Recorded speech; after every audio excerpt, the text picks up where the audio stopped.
Good afternoon, I'm Sean Yao and this is One News Now. President Bongbong Marcos has approved the extension of the SIM registration deadline by another 90 days. Before this, the Department of Information and Communications Technology, or DICT, stood pat on keeping the deadline keeping the April 26 deadline. But now the DICT is targeting to register 70% of active SIMs within the 90-day extension. Telcos have been appealing to the government to extend the deadline for registration, which has been hampered by users' lack of government-issued IDs. As of April 23, data from the National Telecommunications Commission showed that only 82.8 million SIMs were registered out of over 168 million SIMs. What this means is that only 49.3% of SIMs have been registered since the start of the implementation of the SIM Registration Act back in December.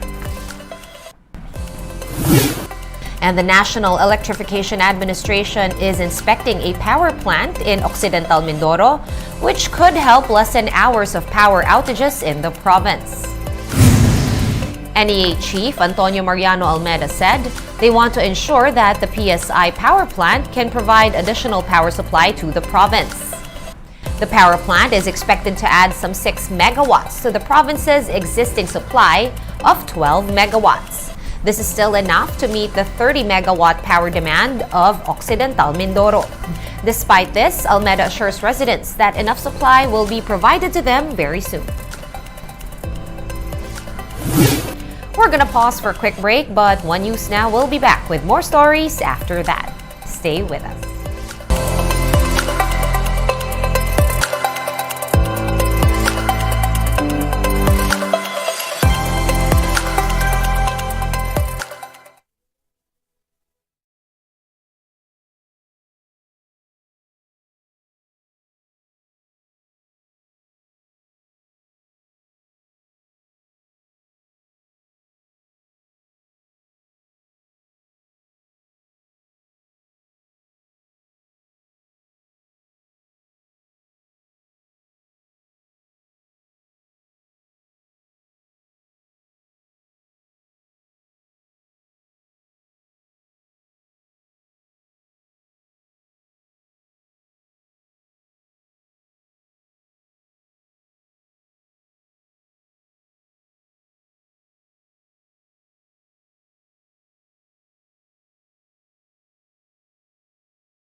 You're still watching One News Now. I'm Sean Yao.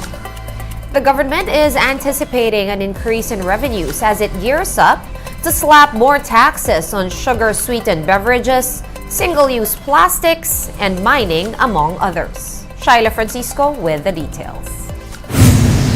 The public may still expect elevated prices of consumer goods this year. The Development Budget Coordination Committee adjusted its inflation forecasts to 5 to 7%. That's higher than the previous projection of up to 4.5%.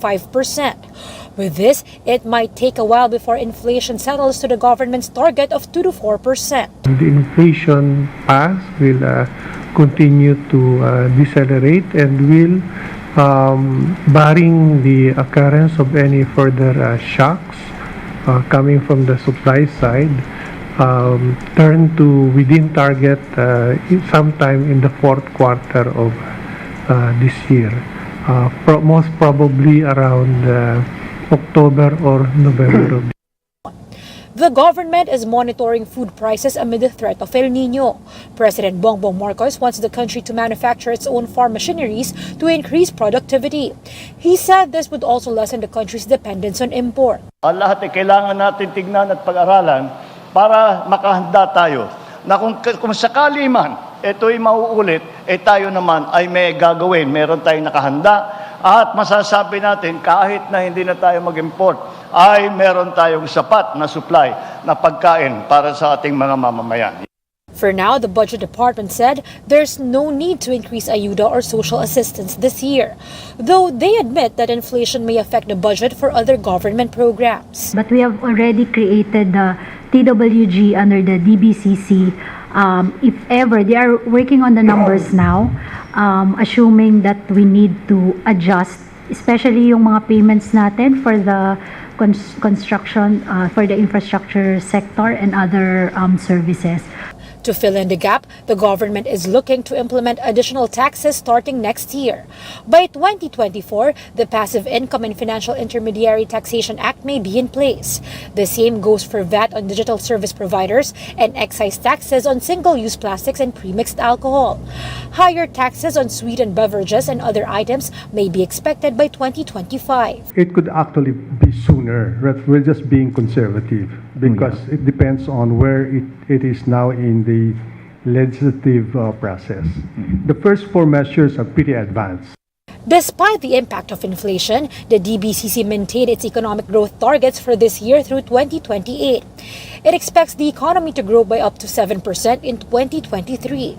The NEDA said they are making sure that economic growth will be felt by more Filipinos. It's not just growth that matters. What is even more important is the inclusiveness of that growth, that everybody benefits from the growth process. In practical terms, that means investments. And by investment, you can improve the quality of jobs. Shaila Francisco, we are One News.